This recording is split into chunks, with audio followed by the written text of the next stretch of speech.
Luke chapter 2, verses 16 through 20. And they went with haste and found Mary and Joseph and the baby lying in a manger. And when they saw it, they made known saying that had been told them concerning this child, and all who heard it wondered at what the shepherds told them. But Mary treasured up all these things, pondering them in her heart. And the shepherds returned, glorifying and praising God for all they had heard and seen as it had been told them. And again, I'm going to be talking to you about the promise made visible. Again, the promise made visible. And Pastor Mike was talking about Mary and Joseph and their journey. I'm going to be talking to you more about the shepherds and their journey. And as I started off, it says they made haste when they were going on. And if you go up in the chapter, it'll tell you that the angels had appeared before them also and had told them, to go and what they would see. And so, again, this is a series we've been talking about. And before, Jermaine talked about the name Jesus, and Minister Donna talked about what a name. And I'm talking to you about the promise made visible. And we receive instructions in life so many times, and we make things very, very hard. And you want to say, what do you mean by we ask a lot of questions about the instructions that we receive? And my parents are not here today, and please do not think I was abused as a child. But they are at the church they go to. But when I was coming up, if your parents gave you instructions, you couldn't ask too many questions.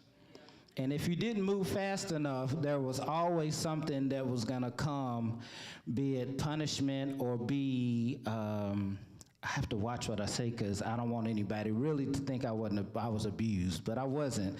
But I might have to dodge a little bit because something might have been flying, So I had to move sometime expeditiously without any understanding of my instruction.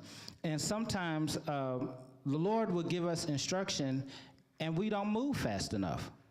We sit still because we don't have enough detail. And my question to you is, how fast are you moving? Now, sometimes you don't move fast because of those who were around you when you received the instruction. And sometimes they cause you to doubt. And if you read the story of Job, Job was still believing God, but later on, as things was going on, some of the people that was surrounding him caused him to doubt and caused him to what if and all these kinds of things. And sometimes in life, that's how we are. We believe God for everything. God told me if I cut 5 yards, he's going to bless me with my own landscape company. But then I might not have a lawnmower one. I just know I have to cut 5 yards to get this landscape company. Then my question is, well, how am I going to get the lawnmower? Well, or who's going to trust me to cut that grass? And we do a whole lot of those kinds of things. Or, for instance, these men were given instructions to go, and what they would see, and that, they would see this promise that had been spoken of, but they didn't ask how far of a journey, how long they were going to get there, who was going to be there, if they were going to be the first. They just went with haste. And sometimes that's how we have to move. We have to move without any distractions, without anyone asking us why you going. And then with that, you need to be careful of who you're traveling with, because everyone is not a good accountability partner. Everybody is not going to hold you up, and sometimes, yes, you may get distracted. Yes, you may get tired. Yes, you may get weary in going to seek the promise that the Lord has given you, but you have to make sure you have someone on your team with you that will continue to encourage you, that will continue to help build you up, because there is nothing worse. I am not married. I'm just saying, I'm not married, but I always feel sorry for married people that I see, and they're both negative. And this is what I mean. How can you all get anywhere together and build together if you're both negative? If we all know that for electricity, there has to be a positive and a negative. Both of them are not making it. Meaning you can't put it to two positives are not gonna, it's not gonna move the current. It's not gonna move like it needs to. And what I mean by that is sometimes you have to make sure that even your friends, your spouse, if you're seeking to be married, whatever, that you are with someone who's gonna build you up and someone who's gonna encourage you and someone who's gonna keep you going. And because you ask so many questions or because you're surrounded by so much negativity, it causes you to miss out because you don't move fast enough. And I'm going to testify just a little bit. I'll talk about it later, but because those of you who know I'm just now finishing school, I thank the Lord for it. I received my bachelor's in criminal justice. Now, just for open conversation, I went to school originally in the fall of 1999. Yes.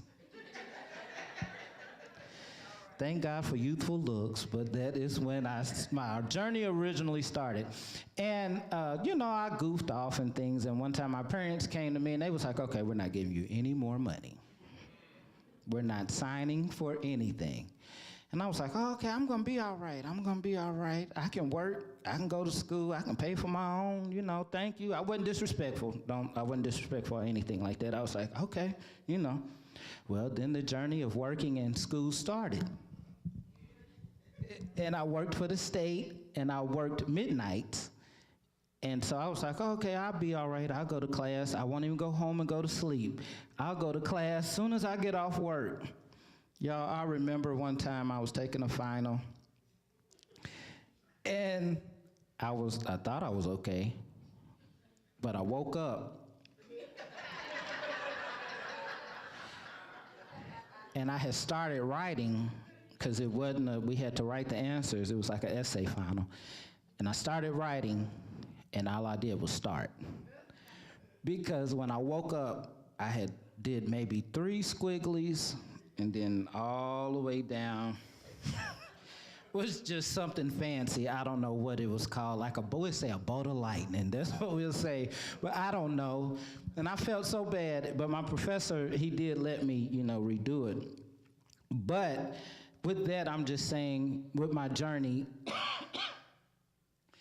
I had some distractions, I had some give-ups, I had some times when I was like, okay, I'm done, I'm not doing it anymore.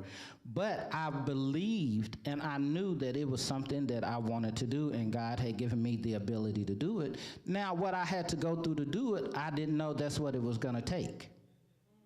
Everyone does not have the same, you might receive the same promise as in you're gonna get a new car and then you get a new car, but that doesn't mean you're gonna go through the same journey to get where you're gonna, to get that promise. So what I mean by that is that's why it's important that you watch out who you are surrounded with, because sometimes people will even deter you because I didn't have to go through that. Well, your name is John, my name is Guilluame. So you have to know that. Do not let what someone else has already accomplished or how easy they said it was for them deter you, because you don't know what you're going to have to go through on your own individual walk and on your own journey. Just know that you are on your way to obtaining the promise. And later there was the manifestation. And when I say manifestation was when they got to where they were supposed to be, and when they arrived there, they saw the promise.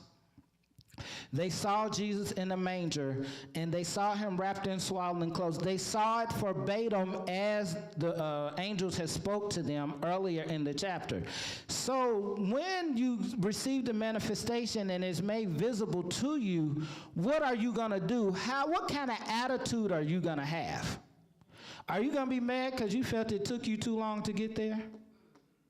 Are you going to be mad because you felt, well, I went all this way, I took all this time, and this is it? And sometimes the promise doesn't look like, how can I word it? It doesn't look as glorious as you might want it to look. Because sometimes in expectation, we add to the promise. Meaning the Lord said, when I said car earlier, but you wanted a Mercedes. But he said a car. You know what I mean? So when you get there, or even if he said a brand new car, when you open a brand new car, it doesn't have the Bluetooth capability that you want it to have. Or now I'm gonna go back a little way. I don't even know if they make, your windows manually roll down. I don't think they make those anymore.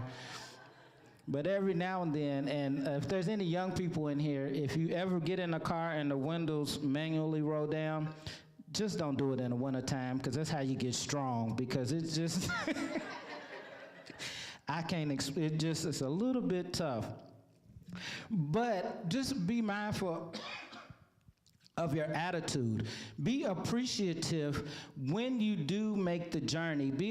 Even while you're on your way and before you even see the manifestation. Stay positive. Stay in expectation of the thing that you believe God to do, that he told you he was going to do. So when you see it, you're able to magnify God just as these shepherds did. These shepherds were so excited, they told the people who were around them that didn't even know about the promise. But because they were so excited, the people caught on to their excitement and were able to join and magnify and be in awe at the wondrous works of the Lord. That is our job. We are to be able to encourage people to be in awe of the works of the Lord. They may not have understood why you're so excited. They may not be able to understand in truthfulness why you are so elated to spread, and we say testify growing up, testify of the things that God has done, or be able to tell your story. But if you tell it with enough excitement and zeal, I promise you they'll catch on. I promise you that people will be like, well, I don't even know how long the journey took, but they made it. I don't even know what it took for them to get out of debt, but they out of debt. I don't even know what it took for their marriage to be restored, but it's restored. I don't even know what it took for them to be whole as an individual, but they are celebrating that they are whole, so I'm going to do it with them. Don't ask so many questions. How long did it take? Why are you just now finishing? Why are you in debt? They said they got out of debt. Just celebrate that they got out of debt, please. Just do that. Just do that. And because if I was to tell you what I went through to get to this part to see the manifestation, you might give up. You might quit. You might not be equipped for my story, just like I'm probably not equipped for your story. Have you ever noticed how we look at people be like, if that was me, I would do it like this? Well, first, no one asked you. No one asked you. So you're wasting your breath and time with your opinion. Now, if I asked you, still watch how you tell people when they asked you. Because sometimes you talk as if your story is absolute, meaning your story is the one and only way. And I tell people all the time, you need to travel and get out of your personal bubble. Because if you do not, you believe that your bubble is the way. And that is the same in Christianity. That's why I am glad that we are unified. We're able to worship the Lord together. Because sometimes we believe that our story is the only story. That's why it's important to assemble yourselves. And that's why it's important to unify and to be with brothers and sisters so you can encourage each other, and so you will know that just like you're going through, someone else is going through. Just like you're seeking and on your way to the promise that the Lord spoke to you, someone else is on that journey also. And at the end of it all, please remember to celebrate. Celebrate the journey. Celebrate that you were able to see the manifestation. Celebrate. Don't get mad if no one else joins your party. Don't get mad if someone says you've celebrated too much. I give you another example. I don't take pictures a lot. I'm on social media, but I don't take pictures and do a whole lot of posting. But I wanted to take pictures the day I graduated. And so I had a good time, and they actually turned out well. But someone, I don't know if they meant any harm, it doesn't bother me at all. They was like, "Oh, I am tired of seeing Guilluame." Well, unfollow me, because I am going to celebrate. Now, when your baby, I don't say anything about people posting their kids, they lost their tooth, they going to the dentist, the first day of school, the last day of school. Oh, look what my baby, okay, all right. But just like you want someone to celebrate with you, you have to celebrate. Again, it doesn't matter if you understand. It doesn't matter if you were a part of the journey. It doesn't matter if you at the end of the journey. Just celebrate because someone else is excited. And for those of you who it is your personal story, you celebrate no matter what.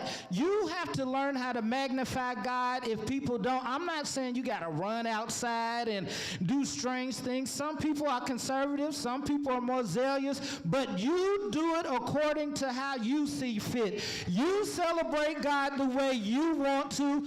If it is you just walk down the street, if you ever see me out somewhere and I'm just walking and my hands go like this, I am celebrating. I'm not going to just stop and scream out loud and scare people, and then people think I need to be committed to Eastern State. No, that is not what's going on. But in the privacy of your home, those of you who have apartments, please be mindful that you have neighbors, but because you don't want anyone beating on the wall or sending you any notes that, oh, there's a little strange going on over there. But celebrate. And as you celebrate, people will be drawn to Christ because of your excitement, because of your zeal. These men that received instruction, all they were told to do was to go see it. They wasn't told that if you go see it, you're going to receive a cattle on 1,000 hill. You're never going to have to be a shepherd anymore. They were just told to go see it. Sometimes you just need to go and see it. Go and let the Lord reveal to you his promise. Go on the journey, go on the path, go on whatever it takes for you to get there. Please do not get distracted. Please do not, I hope no one's offended, but Brother Tony, where you at, Brother Tony? There he is in the back. I remember he was going through some things, and he was asking for prayer, and I prayed that when the Lord delivered and made a way, that he celebrated at Tastebrook when he came into the temple and to the house of the Lord.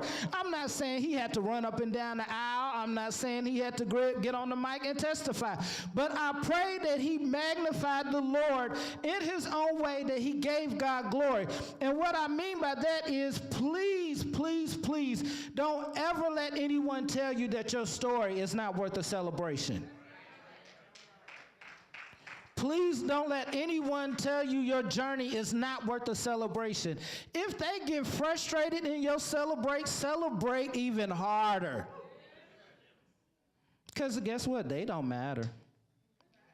And what I mean by that is because apparently they weren't meant to be a part of your journey. They weren't meant to understand it. But the real crazy part is people who act like that, they're actually on a journey going with themselves currently. But because they're so frustrated and because they haven't seen the manifestation of the promise in their life, they get frustrated, so they don't want to celebrate with you, not knowing that if they would join in on your celebration, it might cause them to reach their promise just a little quicker.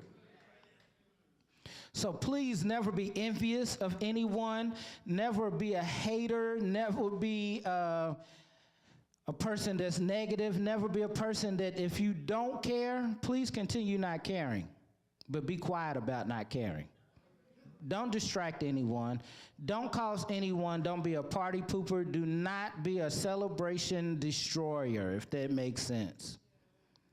Please do not, and whatever you do, everyone celebrate what God has done. Celebrate that he's the King of Kings and the Lord of Lords. Celebrate that he is the one and only true and living God. Celebrate that he came to this earth and he lived and yet remained without sin. Celebrate that in that he gave us an example. Celebrate that he was the one who hung on a cross and died for us that we might have part with him. Oh, celebrate that not only did he die, he rose again, and after he rose, he sent the Holy Ghost as a comforter. Celebrate that the promise has been made visible in your life. Celebrate that you believe that God is the one and only true and living God, and he can do anything but fail. Celebrate, celebrate, celebrate. Celebrate even when you feel alone and you feel like you're out here by yourself. Celebrate and magnify God. Continue to thank him and continue to bless him and continue to know that he is with you forever and always. Everyone, please, in all you do, when the manifestation, when you have the promise has been made visible in your individual lives, celebrate. We celebrate collectively because, again, like I told you, he died and rose for our sins. Pastor Mike said it. That is why we celebrate. That's what it's all about. And we don't want to get into the argument of when he was born. We're just celebrating that he was born. We're just celebrating that the promise at one time was made visible, and we're able to tell the story, and he's visible in our lives and in our hearts. So we thank God for the word. We thank God for everything. We thank God for all of you that are here. Again, please celebrate. I pray that you enjoyed the message today. Do me a favor, like and subscribe and share our channel so that we can reach people that we couldn't reach without you. I really thank you for doing that. Thank you for helping us to share Growth Point to families and homes all across the world. Have a great day. We'll see you next week.